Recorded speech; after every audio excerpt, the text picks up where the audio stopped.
Future target class में फिर से स्वागत है। तो जहाँ तक हम आगे पढ़ चुके हैं उसके आगे से हम लोग वही पढ़ना शुरू करेंगे। तो चलिए हम लोग शुरू करते हैं।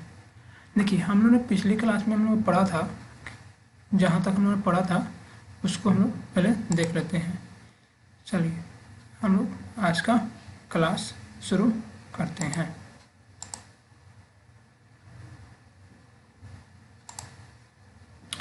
ठीक है, हम लोगों ने कहाँ तक पढ़ा था, पर ये हमको एक बार रिवाइज कर लेते हैं, उसके बाद हम लोग आगे उसको देखते हैं।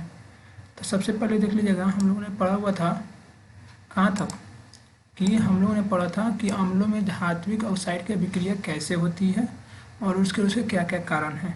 तो नेक्स्ट मैंने उस समय बता दिया था आप लोगों को कि आगे जो हम लोग को पढ़ना है वो क्या पढ़ना है। तो अभी हम लोग जो पढ़ेंगे उसमें हम लोग पढ़ेंगे अभी कि हम लोग को कैसे पता करेंगे कि अम्ल और क्षार में क्या समानता है। बात को ध्यान सुनिएगा कि हम लोग पढ़ेंगे कि अम्ल और क्षार में क्या समानता है, तो उसके लिए भी हम लोग देखेंगे। तो चलिए शुरू करते हैं। सबसे पहले अम्ल और क्षारकों में समानता। देखिए सबसे पहले हम बोलते हैं कि अम्ल जो होता है उसके कौन सा आयन होता है, H+ आयन होता है। अम्ल के पास कौन सा आयन होता है, H+ आयन होता है। बात को ध्यान रखिएगा कि अम्ल के पास H+ आयन आता है और क्षार के पास हमेशा OH आयन उत्पन्न करता है। कि अम्ल जब अम्ल क्षारक में क्या, सभी अम्ल कौन सा H+ और सभी क्षारक OH- आयन उत्पन्न करते हैं। इतना बात ध्यान में आ गया कि सभी अम्ल कौन सा H+ और सभी क्षार OH- आयन उत्पन्न करते हैं। अब देख रहे हैं दूसरा है जलीय विलयन में अम्ल या क्षारक का क्या होता है। माने कोई जल में हम यदि अम्ल और विलयन अम्ल को या क्षार को डालेंगे तो क्या होगा। बात है समझिए, जल में हम अम्ल को या क्षार को डालेंगे क्या होगा। जैसे मान लो इनो को हम जल में डालते हैं क्या होगा, तो वही बुलबुला जैसे बन के निकलता है ना। क्या बोला, बुलबुला जैसा बन के निकलता है। तो वही बोला है जलीय विलयन में अम्ल एवं क्षार का क्या होता है। तो वही होता है, देखिए यहाँ पे जल में अम्ल या क्षारक मिलाने पर आयन की सांद्रता माने H3O+ पॉजिटिव एंड OH-, दो चीज़ होता है, या तुमको H+ होगा ना तो OH- होता है। तो जल में अम्ल या क्षारक मिलाने पर आयन की सांद्रता H3O या OH- में प्रति इकाई आयतन में कमी आती है। तो मान लो जितना पदार्थ उड़ेगा तो उसमें से कुछ ना कुछ हाइड्रोजन बाहर निकलेगा। अब हाइड्रोजन बाहर निकलेगा तो उसमें कमी आएगी ना। मान लो कि तुम्हारे वजन में से कुछ घटा ले तो कमी आएगी। तो वही बोल रहा है कि जब जल में से हम लोग क्षारक मिलाते हैं तो आयन की सांद्रता में क्या कमी आती है, इकाई आयतन में कुछ कमी आती है। इसी प्रक्रिया को कहते हैं तनुकरण। ये एग्जाम में ऑब्जेक्टिव 2 नंबर का आता है कि तनु क्या होता है। तो बोलना है कि जब अम्ल या क्षारक को जल में मिलाते हैं तो प्रति इकाई आयतन में कुछ कमी हो जाती है। इस प्रक्रिया को बोलते हैं तनुकरण। क्या बोलते हैं, तनुकरण। एवं अम्ल एवं क्षारक की तनुकृत हो जाते हैं। मतलब तनुकृत में कमी हो जाती है अम्ल एवं क्षारक में। इतना बात ध्यान में आ गया। चलिए नेक्स्ट है कि अम्ल क्षार तथा अम्ल की प्रबलता। कि क्षार में कैसे पता करेंगे कि क्षार प्रबल है या अम्ल की प्रबलता किस बातों पर निर्भर करती है, उस चीज़ों को हम भी देखेंगे। तो कोई किसी क्षार या अम्ल की प्रबलता उसके H+ आयन और OH- आयन की संख्या पर निर्भर करता है। नहीं समझ में आया, फिर से समझाते हैं। तुमको पता है अम्ल में क्या होता है, अम्ल में क्या होता है, अम्ल तुमको होता है H+, अम्ल में होता है ना H+, अम्ल में H+ और क्षार में क्या होता है OH-। ये बात बहुत ध्यान रखिएगा, क्षार में क्या होता है OH-, क्षार में क्या होता है OH-, अम्ल में क्या होता है H+, क्षार में होता है OH-। तो मान लो कि जो इनकी जितनी संख्याएं होंगी, कितनी माने कि H+ कितनी संख्या है या OH कितनी संख्या है, जो गिनती गिन ले माने कि बताओ 5 गो H+ है और 5 गो OH- है। तो दोनों का संख्या बराबर है, माने दोनों का शक्ति बराबर होगा। तो यही पूछता है तुमसे, एग्जाम में पूछेगा कि किसी क्षार या अम्ल की प्रबलता उसके द्वारा उत्पन्न कितने उत्पन्न करते हैं, क्या H+ या OH- आयनों की संख्या पर निर्भर करती है। माने कितने किसकी मजबूत, मान लो तुम्हारा परिपुरुष है, तुम्हारे परिवार में तुम्हारा परिवार कितना मजबूत है, तो जितना तुम्हारे परिवार में लोग रहेंगे वो परिवार उतना ही मजबूत होगा। मान लो तुम्हारे घर में 3 लोग हैं और किसी घर में 5 लोग हैं, तो मजबूत कौन होगा, 5 वाला। तो वैसे ही किसी क्षार के पास कितना OH आयन है और किसी अम्ल के पास कितना H+ आयन है, यही उसकी बताती है कि वो कितना मजबूत होगा। कौन है दूसरा लाइन लिखा है, किसी अम्ल या क्षारक की प्रबलता हम एक सार्वभौमिक द्वारा ज्ञात कर सकते हैं। अब कैसे पता करेंगे कि भैया हम कितना उसमें गिन गिन, अब इसको चावल का दाना थोड़े है कि बोलेगा उसको गिन लेंगे कि भैया इतना ये और एक गो दो गो तीन गो चार गो नहीं गिना पाएगा। वो तो जल है, अब तुम पूछे जल के अंदर बताओ कितना हाइड्रोजन है, कितना एच है, तुम गिन पाओगे? नहीं गिन पाओगे। पूछा तुम्हारे सर पर कितना बाल है, गिन पाओगे? नहीं। लेकिन चलो सर के बाल तो कहीं ना कहीं संभव भी है, लेकिन वो तो जल में से हम तुमको निकालना है, कैसे संभव कर पाओगे? कलम थोड़े है कि गिन लेंगे भैया एक दो तीन कलम है। उसी लिए उसको हमको नापने के लिए एक विधि है, प्रबलता है सार्वभौमिक सूचक। किसका उपयोग करते हैं? सार्वभौमिक सूचक का हम लोग उपयोग करते हैं। अब जो देखो तुम पूछोगे कि सार्वभौम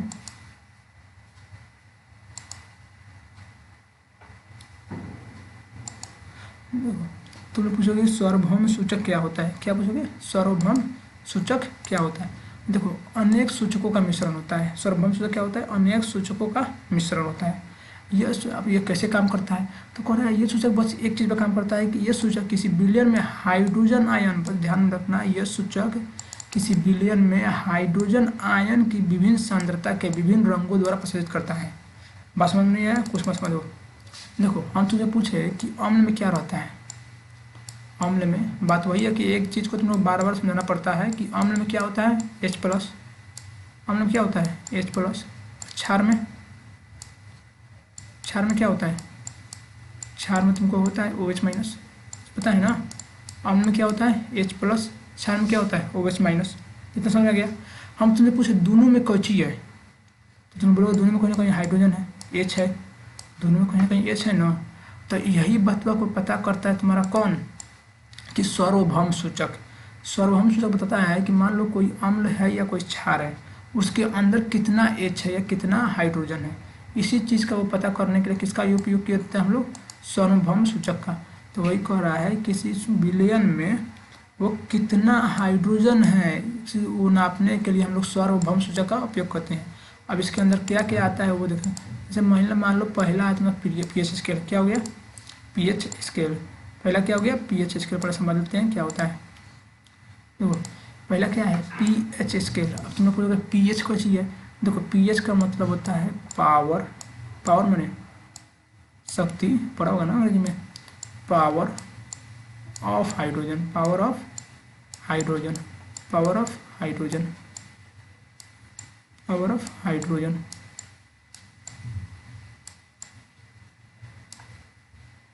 pH का मतलब क्या हो गया? Power of hydrogen. है समझ में? इसके ऊपर भी ध्यान देना। pH का मतलब ही होता है पावर ऑफ हाइड्रोजन, यानी हाइड्रोजन की शक्ति। किसके शक्ति के बारे में बताएगा? हाइड्रोजन की। हाइड्रोजन कैसे लिखते हैं? इससे। हाइड्रोजन कैसे लिखते हैं? ऐसे से। ना समझ में आ गया ना कि किसी हमको अब क्या पता करना है कि हाइड्रोजन, अब पढ़ना है हमको हाइड्रोजन के बारे में कि हाइड्रोजन की शक्ति ही बताएगा हमें कि वो कितना शक्तिशाली है, जो अम्ल है या जो क्षार है, कि वो कितनी शक्तिशाली है। कि सब में क्या होता है? सब में अम्ल का कहीं ना कहीं सब में H होता है। तो H को नापने के लिए हम लोग किसका उपयोग करते हैं? pH का मान का हम लोग उपयोग करते हैं।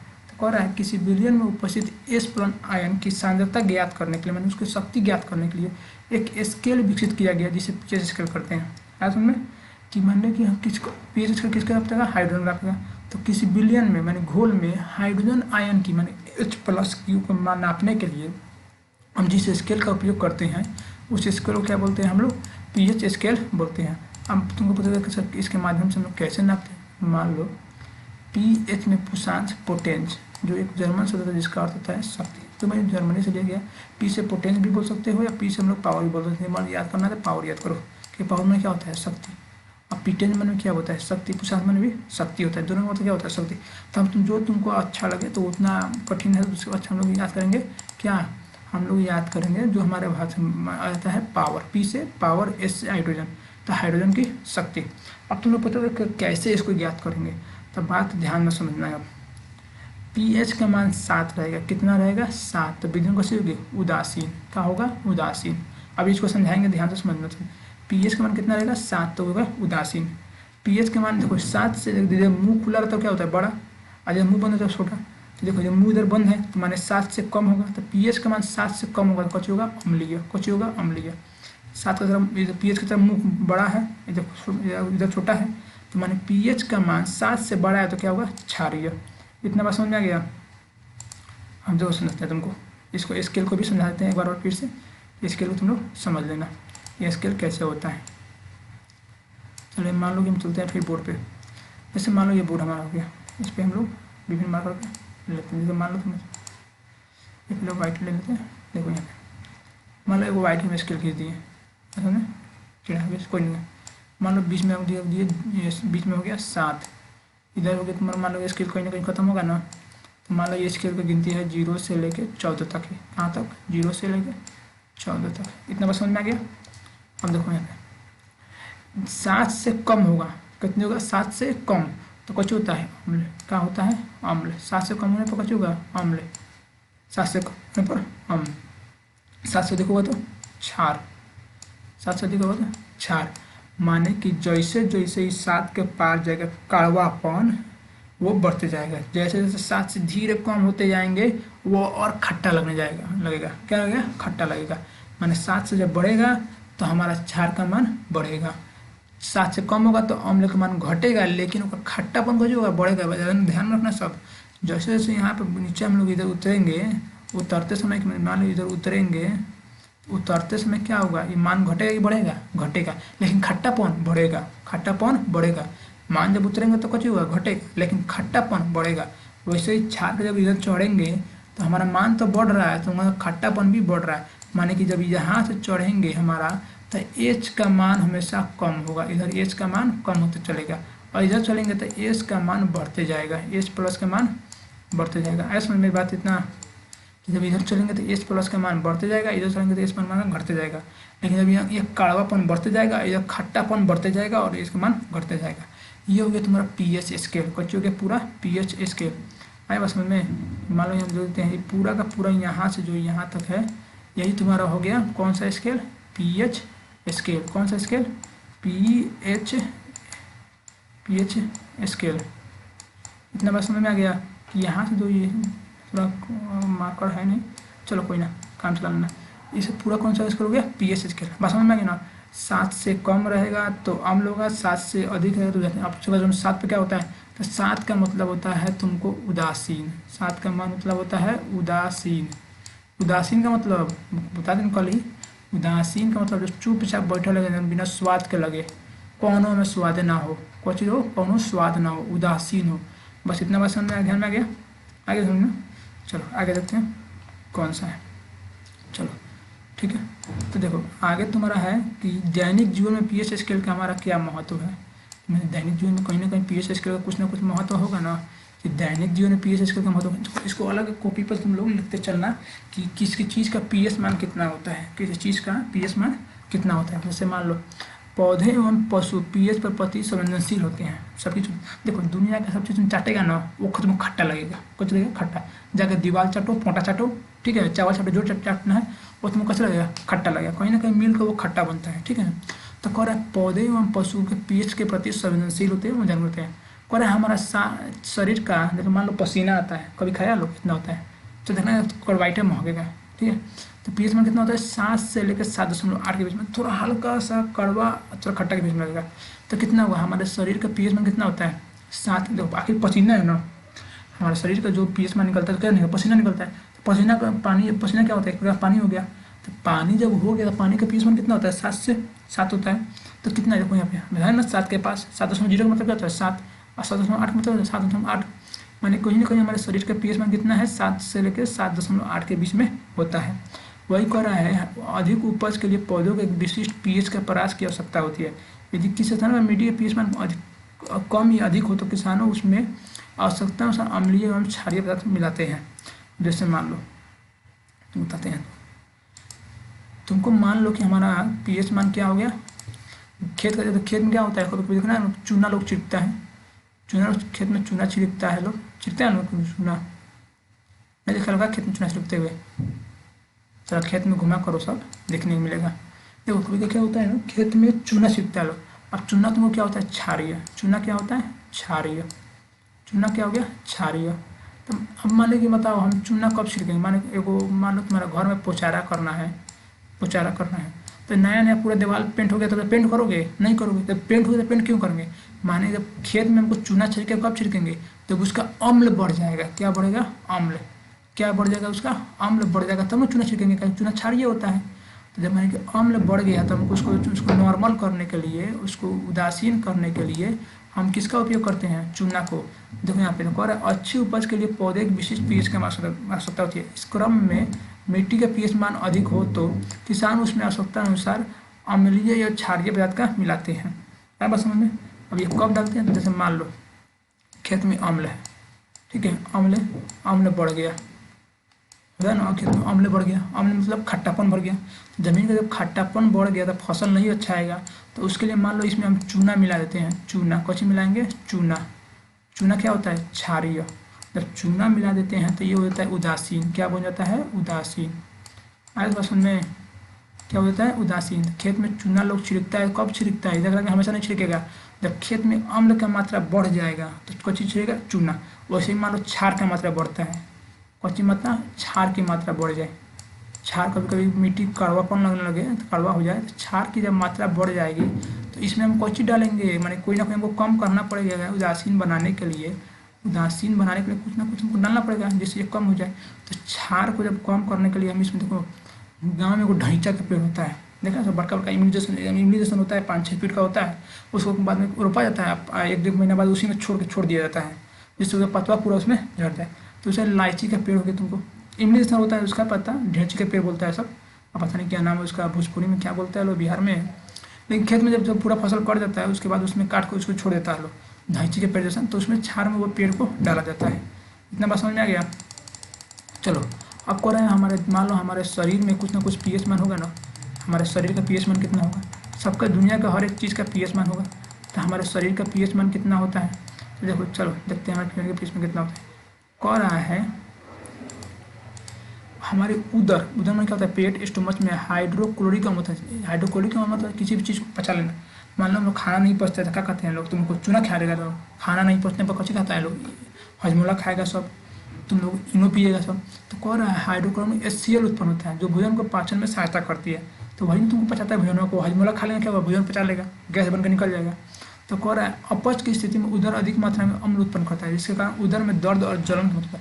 मान लो तुम लोग खूब खा लिया भर पेट का, क्या होता है? फ्री का खाना मिलता है भोज वाला, तो लोग खूब खा लेता है। खूब खा लिया तो क्या होगा? पेट में दर्द होने लगेगा ना। तो वही बोल रहा है कि जब हमारे पेट में अम्ल अधिक होता है, कुछ होता है अम्ल उत्पन्न हो करता है, जिसके कारण मानो अधिक अम्ल उत्पन्न हो गया, ढेर उत्पन्न, तो पेट में दर्द करना था। तो क्या पीता है लोग? कम करने के लिए क्या बोलता है लोग? भैया इनो ला दो, कैसे ला दो? इनो। तो वही अम्ल की मात्रा को कम करने के लिए क्या पीते हैं हम लोग? इनो। आया वो समझ में? इतना बस समझ आ गया ना कि अम्ल की मात्रा बढ़ गया तो हम लोग क्या बोलते हैं? इनो बोलते हैं। और इस दर्द को मुक्त होने के लिए एंटीसेड एसिड जैसे क्षारकों का प्रयोग देते हो। तुमको बढ़ गया अम्ल, तो अम्ल बढ़ गया तो हमको उदासीन करना होगा। तो उदासीन करने के लिए क्या हम क्षारक मिलाएंगे? क्षारक में अम्ल की अधिक मात्रा उदासीन करता है, जैसे मिल्क ऑफ मैग्नीशिया, एक केमिकल होता है जो वो ड्रिंक होता है जिसको पीने से बनता है। जैसे तुम लोग पीने, मान लो खाना खा लिया और खाना खाने के बाद तुम लोग इसे पी लो, वो हम तुम बोलते हैं जैसे खाने के बाद तुम लोग पी लेता है लोग स्प्राइट। तो स्प्राइट पीने के बाद क्या होता है तुम्हारा?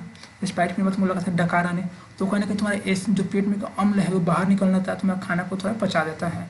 आए बस समझ में इतना? अब देखते आगे देखते हैं हम लोग क्या है कि पीएच मान कितना होगा हमारे दांत का। देखो दांत तुम्हारा हमेशा तरह खाता रहता है, तो कह रहा है मुंह का पीएच मान, हमेशा ऑब्जेक्टिव में क्वेश्चन पूछेगा तो मुंह का पीएच मान 5.5 से कम होने पर दांतों का क्षय प्रारंभ होता है। देखो ये तुम्हारा दांत, देखो दांत होता है झड़ने लगता है। दांत देखो, दांत में बहुत सारे परत ऊपर परत देता है, दांत सबसे मजबूत चीज़ होता है।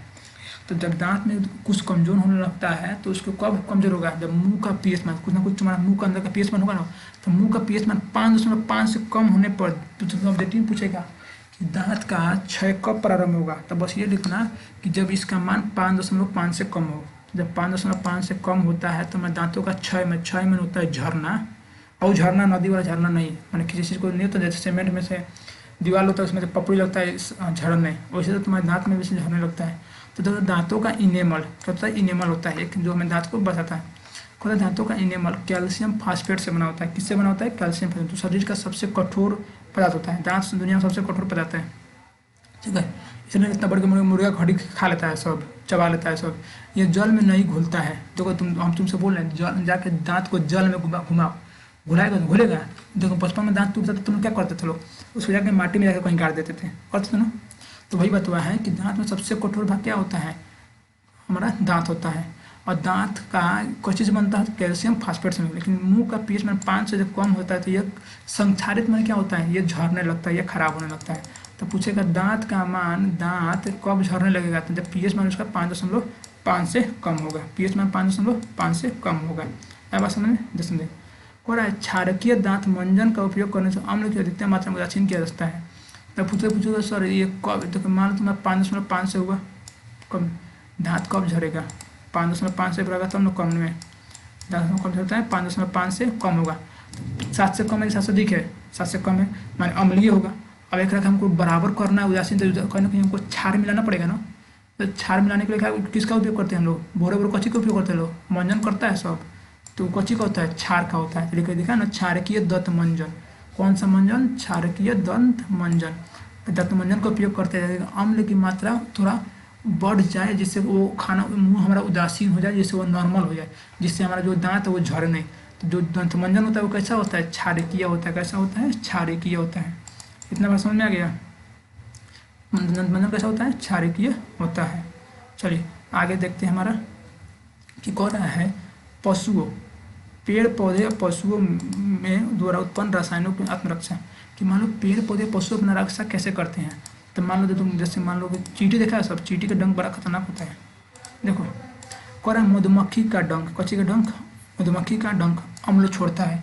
तुमको बोला था ना याद करने के लिए, वो 2 लिस्ट बनवाए थे उसमें से, तो उस लिस्ट में क्या आया था कि तुमको मधुमक्खी का डंक कैसा होता है, एक ऐसे अम्लीय होता है ना, अम्ल होता है, एसिड अम्ल होता है। तो वही कह रहा है मधुमक्खी का डंक कैसा होता है, अम्ल छोड़ता है, जिस कारण दर्द एवं जलन का अनुभव होता है।